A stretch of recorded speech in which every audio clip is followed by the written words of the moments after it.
stories about traditional characters like Kweku Anansi and his family, which were brought to life by popular TV programs, especially by the Fireside back in the day. Then came another local TV show, Key Soap Concert Party, after which Cantata TV program also followed. Now, it's all about stage plays by different production groups. As World Theatre Day is marked today, Joy Business Kuku Aban explores the commercial viability of theatre as an industry.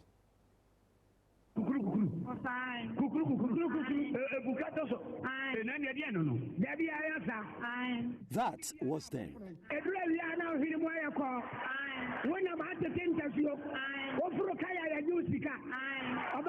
When Key Soap Concert Party filled the country's premium entertainment center, the National Theatre, to the rafters. For many, Ghanaian theatre died after that era, and many hardly thronged the centers for such stage performances. But the story appears to have changed in the last few years. Don't tell me you don't recognize what this is. The Roverman Productions team, led by Uncle Ibu White, seems to have found the magnet that draws the audience back to the entertainment centers. And as some of the patrons tell me after the latest play, dubbed Blackmail, premiered on Wednesday, they've never been disappointed. After work, we have to distress. So these are some of the things that we use to relieve the stress. And how has it helped? Actually, it's very entertaining and interesting. I was laughing. I don't know if you saw me. I was laughing out there. Yeah, it's interesting. I actually admire the plays and the whole storyline. I was actually laughing throughout. I was very, very excited. I actually went there with my girlfriend, and she was all over the place. So it's been very helpful. Very helpful. Very helpful. The stress is gone. You know, you can't distress all of a sudden, but it's a gradual process, and it's gone. It's not your first time, is it? No, this is not my first time.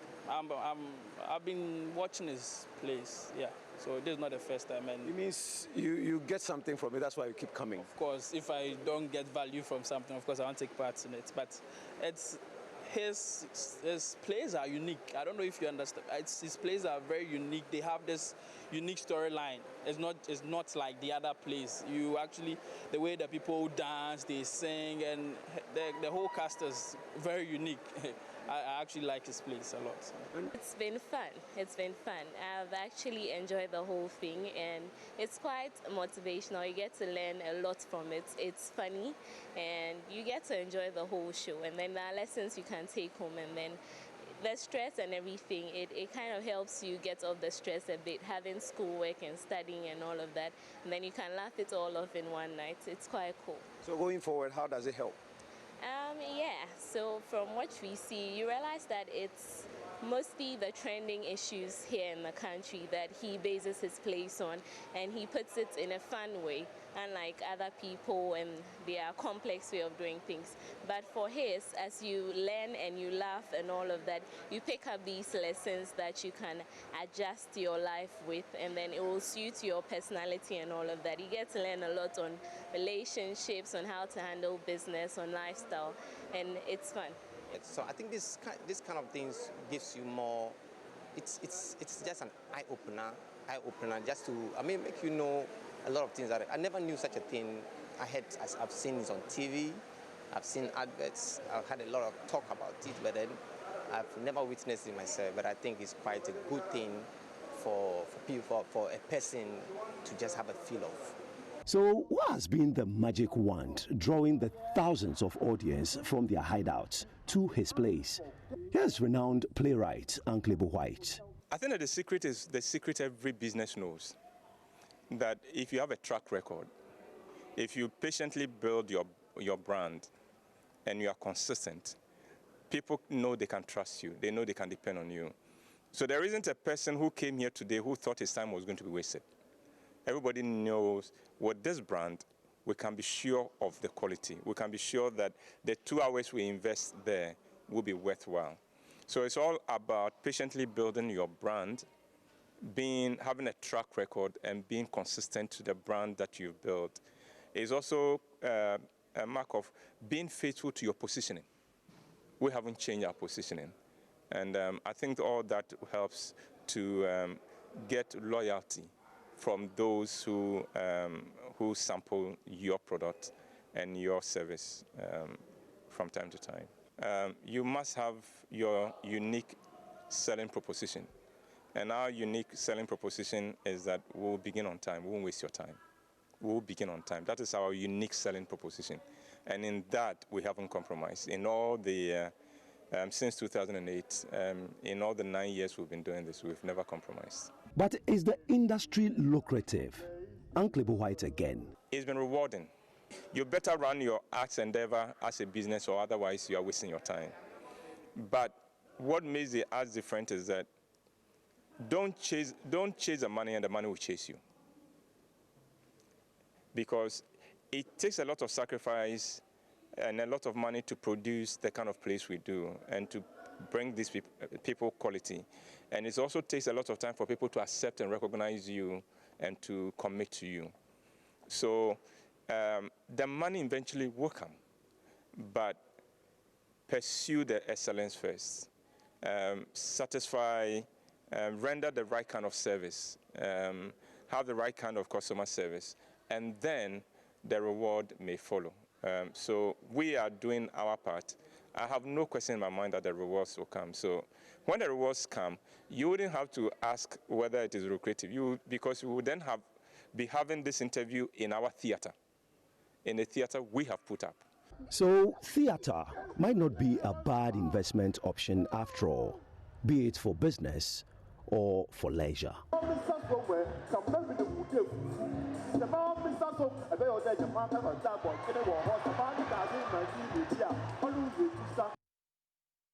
And I know somebody who loves theater is Mr. Ernest Sanyo Jandu. You're 50 years old today, and from Lawson Jandu, they say that God bless you for all the good things you're doing for them and the Jandu family and for the best theater. Please make sure you get onto the road when we have the next theater, not only by the Roverman Productions, but any other groups in our country. But talking about that, we know this year, the theme for the World Theatre Day, which is this year, is Theatre and a Culture of Peace. Mamavi is standing by to have a great conversation from the Ifwa T. Sutherland Drama Studios at the University of Ghana. And she will be introducing her guests. Mamavi, over to you. Hello, Mamavi. All right, Roland, thanks a lot. And I've decided to come to the drama studio. Who knows, I could put up a play this morning for everybody to enjoy. But this is the center of a lot of things. A lot of things come out from the University of Ghana, and it begins from here, really, the Efwa Sutherland Drama Studio. Ongoing behind us is a class. This is a serious class, a makeup class. But let me just quickly introduce to you a lecturer here. He teaches theater for development. Abdul Karim Hakim, good morning to you. Good morning. All right. We'll talk about theater for development in a bit, but this is also one of our favorite persons. On a day like this, I would love to sit beside him. So Chief Moment is here with us. Good morning to you. Yes, good morning, Mamavi. It's always wonderful to share a little bit of myself with your wonderful team, and I'm happy to be here with you. Definitely. Okay, so let's talk about where theater is in Ghana today. But maybe before that, you can to us class that's ongoing behind us. Yeah, tell us what's happening. Well, it's a makeup class, and as we can see, each and every person is supposed to take a character, make him or herself up, and then after that you take an image. So you take an image before and then after. So we get to know what is it that you've been able to do in terms of transforming yourself into the character that you've been given. How important is something like this to theater as a whole? Oh, it is very important because that is what speaks to the effects. And then more so, what they are doing transcends even the boundary of theater. In real life, what kind of makeup would you apply depending on where you are going? So you see that if they are able to portray a character who is moody, a character who is happy, then they themselves can also take that beyond the stage into what their real life, so they can consult and help other people on how to make themselves out before they go out. Let's talk about theater and where we are today. You would know Chief Moment because you've come a long way as well. Absolutely. Where are we? It's really a very profound moment. You're here at the Efwa Sutherland Drama Studio. For me, this is the center of theater in Ghana because consistently over the years, students and lecturers of the School of Performing Arts have put up great productions here. So this is in a way a nurturing ground. For me as a playwright, this is one of the places that I draw my inspiration from. As a student several years ago in the University of Ghana, I used to come and sit here and watch productions. And one of the productions that spoke to me, and I was just sitting right there, just a few meters ahead, was a production titled Etuato Barry, directed by the late Godwin Kote, who was a lecturer here in the University of Ghana at our department, and also a play about Yasantua. And it was one of, for me, an inspiring moment. How the play, unfolded was very exciting. And over the years, I have watched a lot of productions, and I'm like, there's so much content, and there's so much professionalism, and there's so much great stuff here that if we could only project it beyond the drama studio onto the national stage, you would find that a lot more people who come to this department, when they finish school, they will not go and seek for jobs in the banking or other industries. But if we had a thriving theater industry in Ghana, the professionals that we are creating here from the School of Performing Arts will feed into that. So we are at very hallowed, very sacred grounds, and I want your audience to appreciate the work that this little drama studio has done for the theater industry in this country. Sure. And I'd like to, on that note, connect. Let's talk about for development. What you teach? What's the connection in there? Well, usually people think what we do is just the stage productions. But even when you go to the United Nations now, they say sustainable development goals because they see that the Millennium Development Goals really did not work because they lacked the element of culture. And Theatre for Development is basically using the creative arts to project or help people change their life from negative to positive. So if you take it, for instance, that we are looking at sustainable development goals. You need to work with communities. You need to work with villages. You need to work with even urban areas. But you must go there, understand the community, use their mode of communication to project any issue that you are talking about. So Theatre for Development basically is more or less like, if you want to define democracy, theatre for the people, by the people, with the people. How is that working on the ground in reality in Ghana? It is really, really, really working. So we have our students who go to a community, research, take an issue, and then use that as the basis for their projects. And every year, we keep on churning out a lot of students in that regard. And then when they finish, most of them, instead of even going to work with NGOs and stuff, they set up their own agencies and then continue with the work. So I believe it is really, really, really working in Ghana. Is there room for people who get into theater in Ghana to make a living out of it? Well, I mean, it has always been a big issue, especially for people in this department, for lecturers and students, because every year this department or the school produces a lot of quality product in terms of the theater industry. People who are directors, people who are actors, people who are makeup artists, who are dealing with costume. But because we don't have a thriving theater industry, you find that most of them are in the banks, they are working in the telcos. So unfortunately, majority of the students that we produce, majority of the professionals that we produce don't find themselves actively in the theater industry. But let me even just chip in that the skills that you acquire here in the department can transcend different, sectors. So your people skills, your communication skills, your organizational skills, these are skills that other parts of the nation in terms of facets of employment find very useful. That's why students here are very, very employable. But of course, our dream is to have a thriving theater industry. I know that some seniors like the Obo White, has created his own industry where at least he's employed some people directly and people are getting paid through his work. We've also started the Heritage Theatre Series, which work by JK, using a lot of professionals here from the School of Performing Arts. Our dream is that Work by JK can be an international production that will be staging across different parts of the world, so that every year we are recruiting bright and talented graduates from this department to feed into that. I think that there's a resurgence. That resurgence might not be fast, it might not be going at the pace, but seeing that there are little pockets of production. I have my own good friend Kobinansa, who does a lot of plays across campus. There is Latif Abubakar, whose plays are also gaining a lot of attention. So probably what we need, more practitioners, more promotion, more investors, more sponsors, so that if people see theater as an alternative art form or an alternative entertainment art form, so that every weekend you are going to see a play. When your friends come, when you're thinking about things to do, okay, I want to watch a movie Cross, I want to see a play Cross. So if we are able to develop that culture of theater, not just plays, musicals, dance productions, all the elements of theater beyond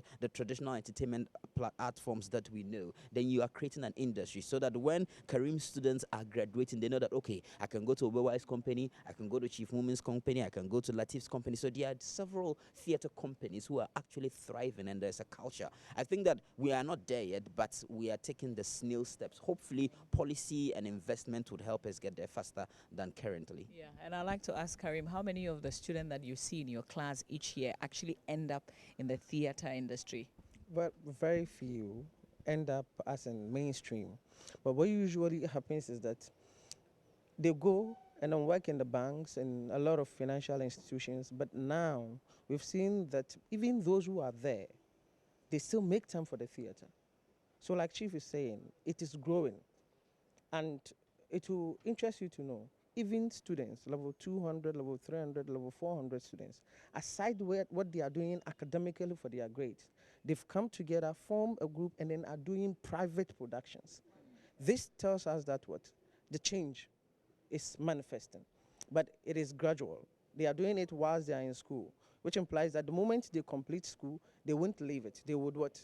Project it into the mainstream. So I believe it is working. Okay. So if I got admission, what would be the choices that I have to make? If you get admission to study, like come to do BFA, I would say you should consider yourself privileged, because you have not less than 96 options to choose from.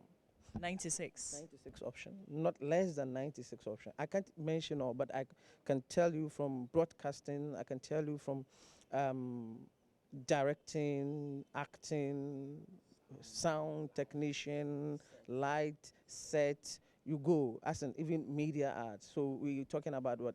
The new media. We're talking about film. You're talking about social media. You're talking about like community works, theater for development. You're talking about being a makeup artist or makeup consultant. You're talking about being a playwright. You're talking about writing even what? Music. So it cuts across quite a number of options for you to choose from.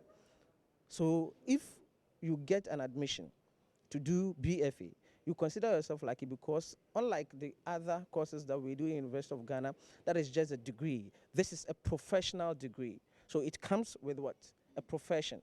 So if you want to be in the academe, you can still be in the academe. If you want to tilt towards the professional side, you can go into the professional side. Sure. This is also one of the areas where people see as, oh, you can learn on the job. So you find people on the field who have not necessarily gone to the classroom. What's the difference? Well, I think that every field, a lot of things that you can pick up. But there are ethics to a profession, and there are some useful skills and knowledge and background that you have to know. So beyond just learning on the field, we realize that people who even study on the field, they come back to get their degree. Because what the School of Performing Arts gives you is a holistic theatrical experience. Because when you come, you are taking through core courses, so you learn several things. You meet networking, so you meet a lot of people, so there's great networking, and you get some kind of, whether you like it or not, the academia is very important. So you get some kind of theoretical knowledge of the history of the theater. You know what other people are doing across the country or across the world. Because when you come here, when you're learning on the field, you might just know what is within your sector. But how has theater evolved through the years? What is Elizabethan theater? What are the Russians doing? So you get a holistic experience of what other people are doing. You get a historical perspective, and that can enrich your work. Because does that make you better than somebody who's just learned on the job? I wouldn't say better. I wouldn't use the word better,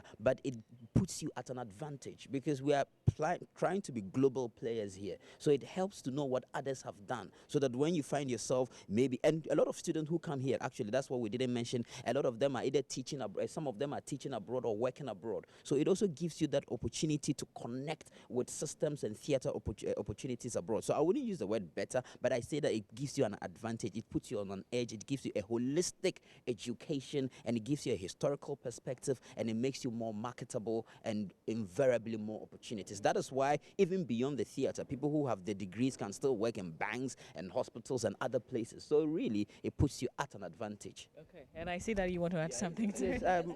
Although Chief has been magnanimous because he doesn't want to use the word better, but I would dare to use the word better. I'll give examples. Take people who have passed through this school, who are even in the film industry, and people who have not passed through this school, who are in the film industry.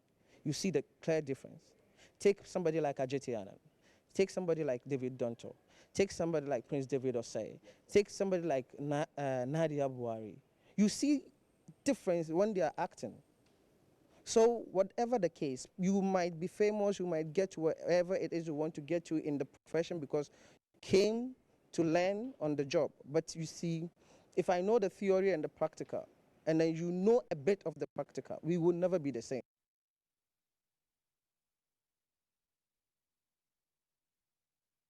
But like they say, you can come and sit and say you are an engineer. But when it gets to payment, they will say, bring your certificates. It comes back to certificate, right? Exactly. Okay. But this place where we sit right now has also produced some amazing people. Let's talk about your inspiration. Who inspires you in this field?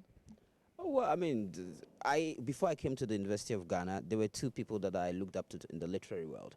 Professor Martin Owusu is a famous actor, director, and playwright, and he's still a lecturer at the department. And Professor Kofi Anyudoho, he's a famous poet. So guess what? When I came to school, my courses were English and theater arts. So those were the two courses I majored in, and the electives I majored in were creative writing, which was taught by Professor Anyudoho, and playwriting, which was taught by Professor Martin Owusu.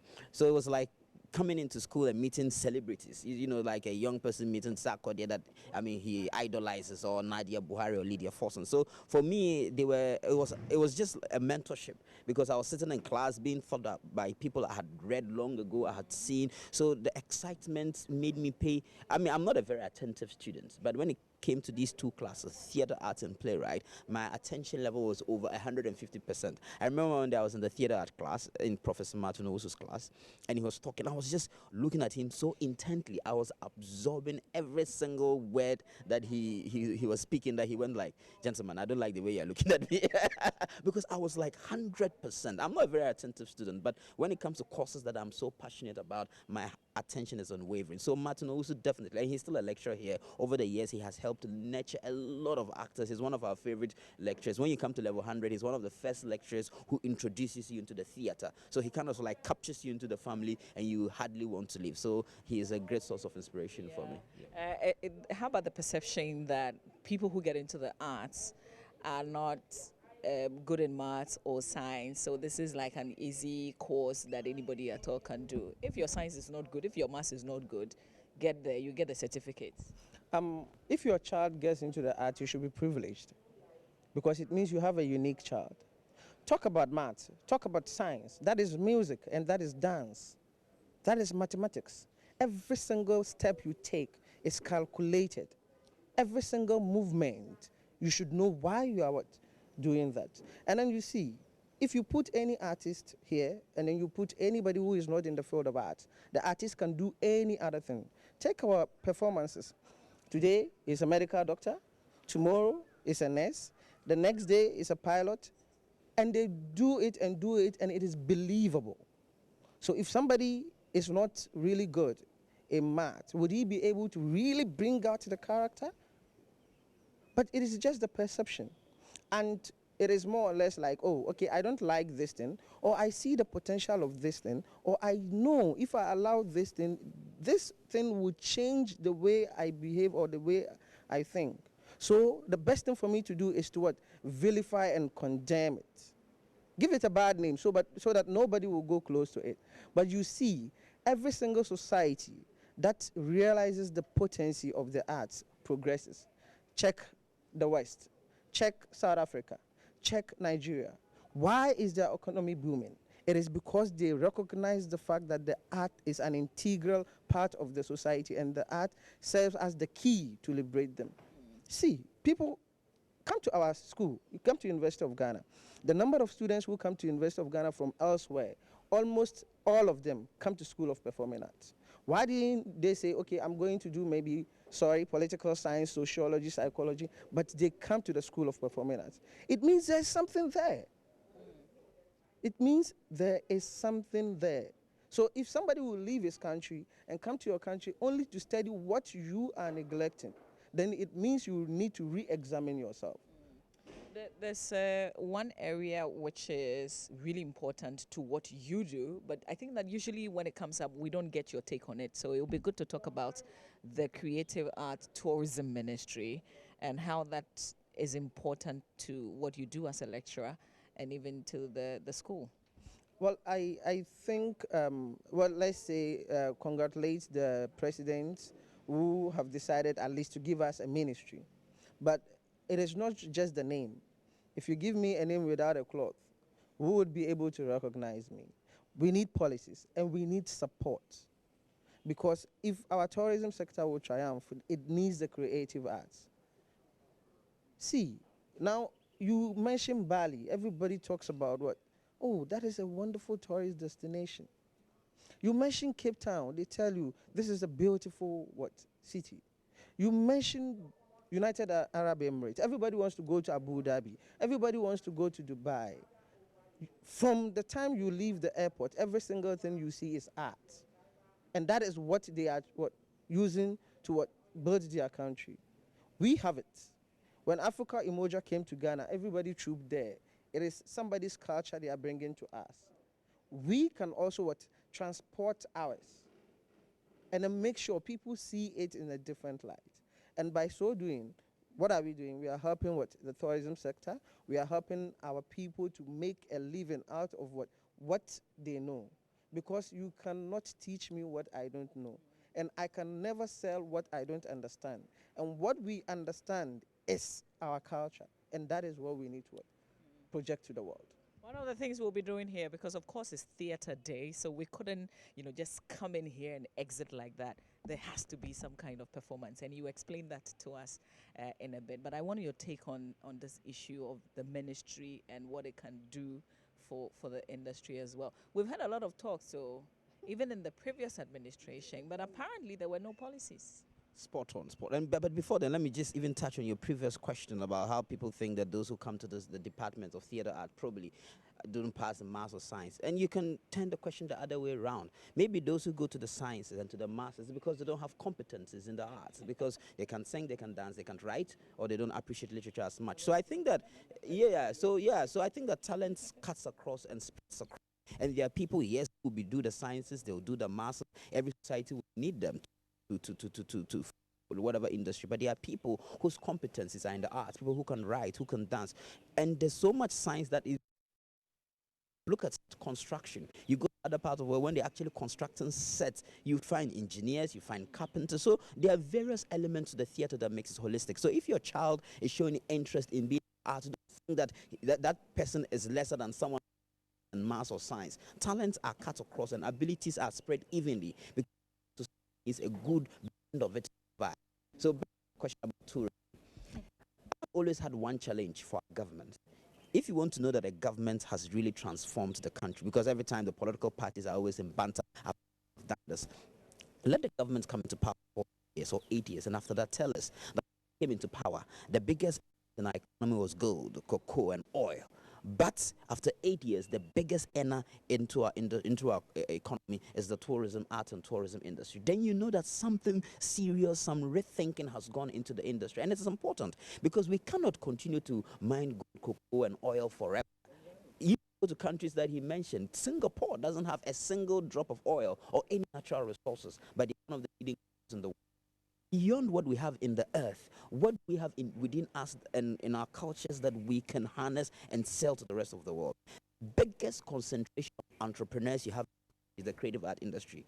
Most of these musicians, editors, actors, all of them try to start their own industry or start their own businesses. But the industry that gets the least support is, that industry. Usually you hear people saying that you have country where over 60% of your population is into agriculture. What we need is in this country is not more young people entering into agriculture. We need more rich people actually entering into agriculture and employing the young ones. But the place where a lot of actually young people stuff are in the creative art industry. But when you went all access to all of these funding, they are all agree related, something like that. Look at this department. Just if your cameras will pan, there's a school, there's a theater that we've been building in this department for centuries.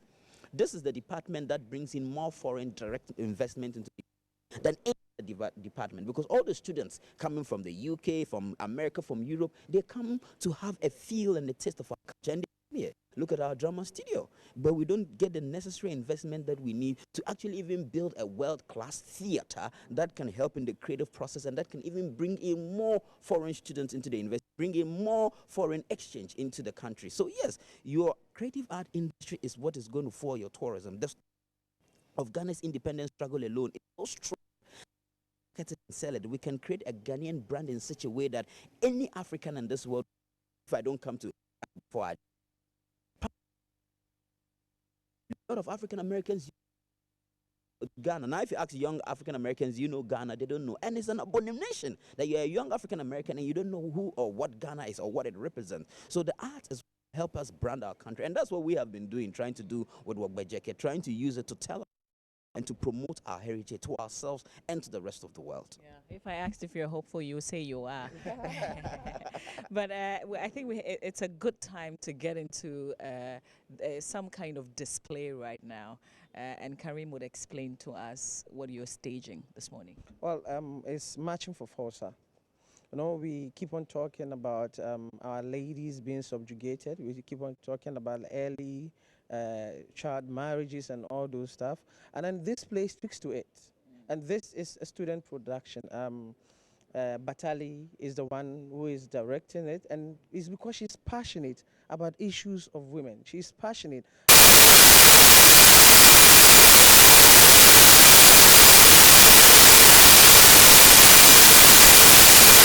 Of the Songhai Armed Forces, I declare martial law over the Federal Republic of Songhai. You are disturbing us, I beg. Okay, so who is this? The Constitution is suspended and the regional governments and elected assemblies are hereby dissolved. All political, cultural, tribal and trade union activities together in a bit, but let's also talk to a woman who inspires me a lot. I'm not sure she knows that, but now I'm saying it. Ekia is joining us, and she'll talk about something that's happening here at the university. Good morning to you. Good morning, Ekua Ekuma. Yes, thanks for joining us.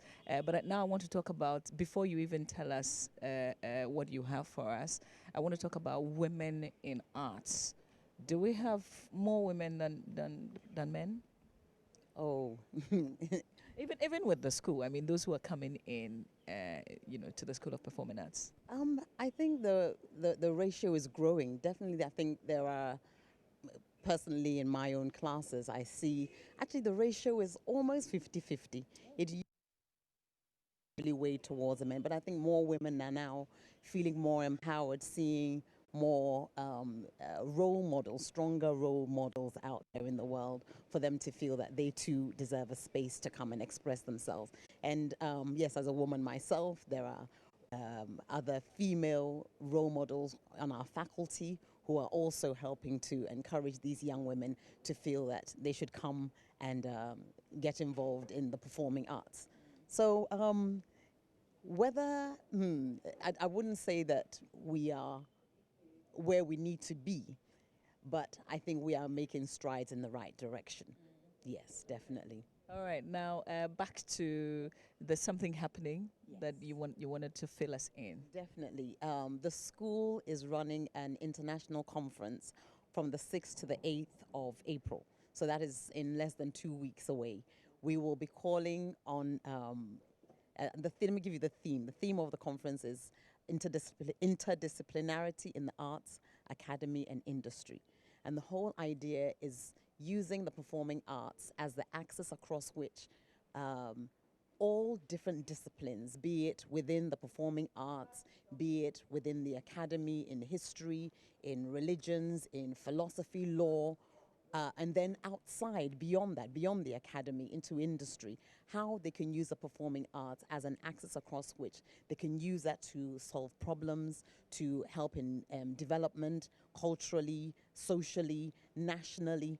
internationally. So we wanted to showcase the benefits that you can gain from being involving yourselves with the performing arts so that you can find solutions to problems across board.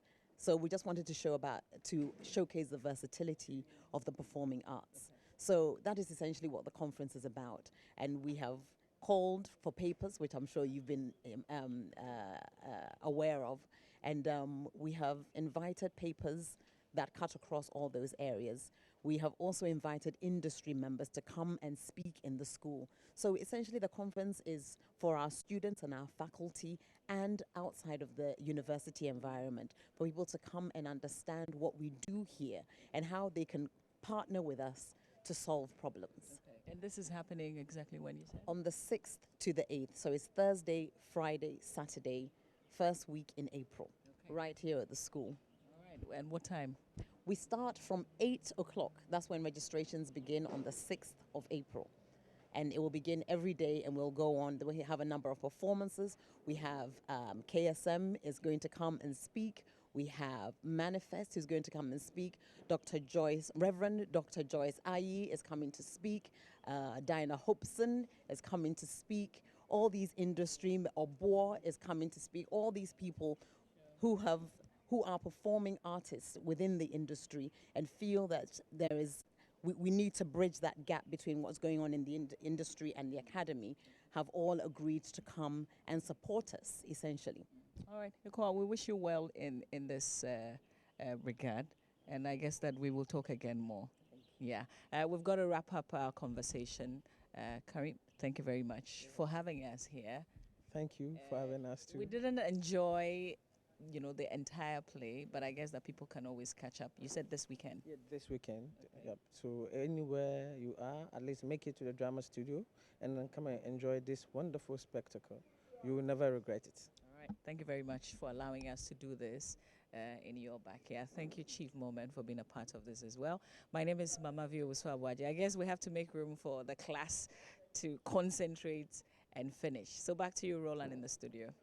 And great interviews there, Mama Uswawaji. We thank you. We hope that yourself, you're going to take part in some of those rehearsals and you'll be a great actress, I believe. I don't know whether you would be. Well, the way you behave in the studio, I know you would be.